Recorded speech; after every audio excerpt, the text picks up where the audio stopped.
तर नमस्कार मित्रांनो, स्वागत आहे तुमचं माझ्या नवीन ब्लॉगमध्ये. आत्ता आलो मी कॉलेजमधून. तर नमस्कार मित्रांनो, आता जाऊया आपण निंबळकला, कारण की मम्मीने काहीतरी सांगितलं आणायला, तर ते पण आणू. चल जाऊया. तर मित्रांनो, आता आपण निघलो घरून निंबळकसाठी.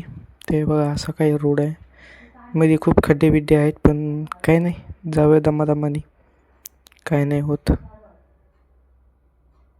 तर पुढं आपल्याला एक पिकअप आणि 2 ट्रका दिसू राहिले, त्यांच्याजवळ जाऊयात आपण. ठीक आहे, इथं पण खड्डे आहेत त्यामुळं गाडी फास्ट नाही घेता येत. आता बघा इथे खड्डे हे आदळते. ठीक आहे, आता पुढे एक आहे, पण पुढं छोटंसं आहे. इथपासून निंबळक जवळजवळ असेल 100-200 मीटर. तर चला जाऊयात आता दमादमानी. तर आता आपण जवळजवळ पोचलेलोच आहे. आता मी इथं करतो बंद, भेटल्यानंतर घरी जायच्या वेळेस. तर हे पास समोर साईबाबांचं मंदिर आहे आणि आता निघलो आपण घरी. तर चला जाऊया दमादमानी. काय दुपारच्या वेळेस रोड मोकळाच राहतो.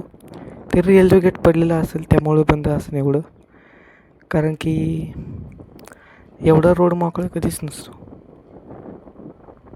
तर बघूयात काय होतं आहे. नेमकं रेल्वे गेट बंद आहे का असंच मोकळा आहे काय माहिती नाही, बघू नंतरच. तर मित्रांनो, आता आपण निघूयात क्लाससाठी. भेटूयात संध्याकाळी क्लास सुटल्यावरती.